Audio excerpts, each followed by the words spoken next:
We need to come together as workers and say to this government, if you take on one worker in the province of Ontario, then you're going to take us all on. There is some insanity going on right now in Ontario that all Canadians need to pay attention to, because this will potentially set the standard for what you should expect from your own government as well. So right now, Doug Ford's Conservative government are attempting to force education workers into their contract while also making it illegal for those workers to strike, utilizing the notwithstanding clause by getting around the right to strike and forcing this contract on them. So I will break down this story. I will make it make sense, and even though it makes no sense. And I'll also share several clips. And luckily, the NDP in Ontario are forcefully against this and are fighting back. And I got a couple of great speeches to showcase within that fight as well. But first here, so this is around education workers versus the government. Education workers, here from CBC News, the Canadian Union of Public Employees, CUPE, is asking for 11.7% annual raise for 55,000 workers, including education assistants, early childhood educators, custodians, and administrative assistants. Now, the average person may look at this 11.7% increase. That's insane. How could they possibly be asking for that? First of all, I do think this is more of a bargaining ask as opposed to their demand here. That said, understand what their raise has looked like or lack thereof over the past 10 years. So over 10 years, there has been either a 0 to 2% increase. So around altogether 8% to 8.5% increase. Compare that to an 18% rise in inflation. So their wages have not kept up with inflation. They're simply asking for what they now deserve if they had a proper contract to begin with. But instead, this is what the Ontario government is now introducing. The Keeping Students in Class Act. The way these politicians attempt to frame these debates is hilarious. But here they claim, again, this is the Ontario government releasing this, they claim the legislation would deliver stability, support mental health, and ensure students stay in class to catch up. Ah, yes, we must support our students. Of course, within this, they mention how they will be operating or imposing the notwithstanding clause. What does this do? Well, the notwithstanding clause, or Section 33 of the Charter of Rights and Freedoms, gives provincial legislatures or parliament the ability, through the passage of a law, to override certain portions of the Charter for a 5-year term. Worth mentioning, this is also why minority governments are preferred. So you don't have one party just pushing through garbage like this, the way that Ford is trying to do right now with his majority. But this essentially allows them in a roundabout way to get around the rights of workers by getting around what is in the Constitution. Again, potentially here setting the standard for other provinces to take note and see, hey, why should we bother bargaining with our workers here when we could just get around it using the notwithstanding clause and force our contract onto them? Which is why, again, this is so important, not just for people in Ontario, but for all workers across Canada. Now, also worth mentioning here, I already mentioned this, but in 2015, the Supreme Court of Canada ruled explicitly that the right to strike is protected under the Charter, striking down a blanket ban on work stoppages for employees deemed essential in Saskatchewan. And in Ontario in 2012, the Ontario Supreme Court found that previous Liberal governments substantially interfered with education workers' rights to bargain by imposing wage and benefit freezes. I mentioned this. Well, both of these, first of all, yes, the right to strike is a right. But also, this is not a conservative versus liberal thing. This is a workers' rights, workers versus those in power thing. So regardless if it's the Liberals doing it, whether it's Trudeau doing it with Canada Post workers, whether it's the Liberal government in Ontario doing with educational workers before, whether it's happening now with Doug Ford, with the Conservatives, it doesn't matter, party, whatever. This is about workers' rights and understanding the right that workers have to strike and collectively bargain that right now Doug Ford's government is trampling on. So on that point, its drafters of the notwithstanding clause genuinely never imagined it would be used like this. The clause was to be deployed in the most rare and urgent crisis, if at all, not in response to every provincial hangnail. So again, going to the point that right now Ford is setting a standard for how this clause can be used when it was never meant to be used this way, and really should not even be in the charter to begin with. But also in that bill that I showed you earlier from Ontario, this completely insane aspect, it threatens striking workers with fines of $4,000 and up to $500,000 for unions each day. So let me get to a report here. And by the way, the education workers are still planning job action. I will show you right now that clip, along with a bit of a reporting here from CBC News. If they say it's illegal to strike, then we will be on a political protest. We will withdraw our labor, and we will fight back against this attempt to remove our members' rights and to institute a collective agreement. The key here in the negotiation at the table were wages, particularly what we're seeing in terms of a dispute around that. So now we know the Minister of Education, he was on Power and Politics last night. He spoke about the move. Have a listen. I will not tolerate that. I will not accept for one day a strike. That is not right after what these kids have been through. And someone has to have the political courage in this province and country to say enough. And that's what we're doing with this bill. We gave them that choice. We increased their wages and a better offer, and even still, they chose this path to strike. And obviously, they're living with the consequences today. So we know that the government did come back with an increase in the wages, 10% over 4 years for those who make $43,000 or less. However, the union said that's not enough. Their workers are among the lowest paid. And we're not talking about teachers here. We're talking about custodians. We're talking about early childhood educators and education assistants, some of whom have had to take second jobs, some of whom report, according to the union, having to use food banks to make ends meet to feed their families. All right, so I'm going to get to some clips, a couple of clips from a couple of speeches from NDP MPPs in a second here. But first here, look, these are people that are not, well off. We're talking workers that in most cases making under 40 grand a year, barely getting by. Some of them, as mentioned there, take second jobs, are barely making ends meet. I want to break down the insane offer by the Ontario government, because you may think, oh, he mentioned there 10% over 4 years. Isn't that good enough? Let me break this down. All right. So Mr. Ford and Mr. Lecce are offering, which is to say threatening, to impose a pay increase of 2.5% yearly for workers earning less than 43 grand a year. So 2.5 over 4 years is 10%. For those making more than that, their increase would be 1.5% a year. In September, the Consumer Price Index sat at 6.9% year over year with an annual average basis of 3.4% for 2021. The Bank of Canada's inflation target is 2%. All of that is to say that even if inflation is short-lived, and there's no guarantee it will be, the Ford government is locking tens of thousands of education workers into legislated pay cuts for 4 years while abrogating their right to collectively bargain.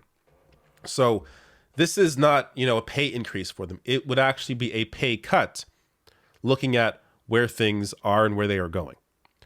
Now, also, a little more detail here. So from Ontario Dad, an education worker making $19.89 an hour in 2012 working for TDSB now makes $21.63 an hour at the same level. Are you really trying to tell me that someone who got a raise of $1.74 an hour over a decade is the problem? Minimum wage has gone up $5.25 an hour in that same time frame. So again, their wages have not even kept up with the raise in the minimum wage. And Dr. Amit Arya here, running the Ontario government, recently gave 43 of their MPPs a $16,000 raise, bringing their salary to $132,500 a year. So why are they refusing to provide a decent wage to Ontario's lowest paid education workers who make $39,000 a year and are just asking for a $3.25 raise to survive? And on that point, yes, Ford named 43 extra paid parliamentary assistants, meaning 88% of his caucus got that pay bump of $16,000. So I'll get some more on that from one of the speeches in a bit here. But first, I want to show you this fantastic speech. This is from Wayne Gates, NDP MPP for Niagara. And he gives a very impassioned speech here, fighting for workers. But I've been a worker my entire life. And I never once said to the union, I want to go on strike. Yeah, right. What I said to them is, I expect you to go to the bargaining table and bargain a fair collective agreement with the employer. And in this case, it's the government. Yeah. That's what I wanted. And you know what? Every single one of those CUPE workers, you know what they want? They want a fair collective agreement. a negotiated collective agreement. And I'm encouraging this government, get back to the bargaining table. Get to the Sheraton. CUPE's waiting for you. Don't bring in a bill that's 100 pages, because what that tells me, Speaker, through the Speaker, that tells me it's very clear what they were thinking. This was planned because it's attack against the union. It's attack against workers in the province of Ontario. And you know what workers should do in this province? And I'm going to say it. We need to come together as workers and say to this government, if you take on one worker in the province of Ontario, then you're going to take us all on, because an injury to one is an injury to all. Thank you very much. And come to your senses at some point in time. Fantastic. Absolutely fantastic speech there from Wayne Gates, standing up for workers. And you have to agree, right? Like, if you're a worker in Ontario, especially, I mean, in this case, a public sector worker, because of the Ontario government's position here, you have to stand with these workers, because you're next. This is not this is not just going to be relegated to this specific case. They will use this in every case they can. If they get away with this now, what's stopping them? Why wouldn't they use it the next time for another disagreement? So understand here what this is potentially, the standard this is potentially setting if this goes through, which is why it's good to see the education workers standing up against it, and they will have job action regardless on Friday. But I also want to see other workers standing with them in support. Next, let me show you Lisa Gretzky here. Yes, Gretzky. She is apparently the cousin-in-law of Wayne Gretzky. So her husband is Wayne Gretzky's cousin. But anyways, here is her point. And this brings up how Ford gave, his buddies a raise, but is not willing to give these education workers a raise. That there's 73 people on that side of the House, just this election alone, after the Premier magically created parliamentary assistants, who got a $16,000 pay bump. They were making $116,500 a year already, 43 MP plus expenses, and they got $16,000. But these folks, who make under $40,000 a year, too much, are greedy and unreasonable. Shame. Are you kidding me? Shame. Should we talk about the ministers on that side of the House that during election it came out the ministers $165,000 a year plus expenses? We're taking money from their riding associations and saying totally acceptable. We're struggling to cover the cost of food and everyday essentials. Are you kidding me? And then you stand here with this bill? The great one, Lisa Gretzky. There's not just one great one. Here's the second great one here, doing a fantastic job speaking out against this. Now, just a few last things I want to wrap up and show you what some parents are saying. And I was kind of surprised by CBC's interviews here, but I'll get to that. But the Ontario PC, the Conservatives here, posted on Twitter, the choice is clear. Either you support a strike or you stand with our PC team to keep kids in the classroom. Well, they got ratioed, meaning a lot more replies than likes. If you go through this, the vast majority of replies here, I mean, of course, I'm here, but are supporting the strike. So you can go through this, check out all the support for the educational workers here. Really good to see people standing up and understanding that this is a threat to all, not just a threat to education workers. And by the way, even if it was just a threat to education workers, still, you should be out there supporting them. But understand here, the standard that this sets. Now, I want to show you CBC, which, center of the road. I know people on the right think CBC is like the most far left publication. It's not, okay? CBC is just basic news. And this is an aside, but I was watching an interview recently around what should be done around inflation. And of course, the one guest they had on is talking about how, we have to cut all the stimulus to people. We have to cut down on spending. We need to cut taxes for corporations. Like, that is a typical interview on CBC. It's very pro-business. Well, here they interviewed 3 parents around this issue. And to my surprise, they are all in unison on their position here. Parents are also prepping for that possibility. CBC spoke to a few of them. Here's what they had to say about it. We still have to figure out how we're preparing. I'm very frustrated with the government, to be honest. We're lucky to have employers who are supportive, but, I think we need to support the people who work in schools. I think it's an unreasonable use of an extraordinary power. We support the workers. The workers have been very good for my daughter, and I support them all the way. So 3 interviews, 3 parents, and all on the side of workers. Understand how rare this is. So I worked in news, I worked in broadcast. They tried to force neutrality onto every issue. I guarantee you they tried to find parents who were on the side of the government here, and they simply couldn't. Because people understand, by and large, that, yes, these workers are underpaid, they deserve a raise, and the government should not be trampling their rights.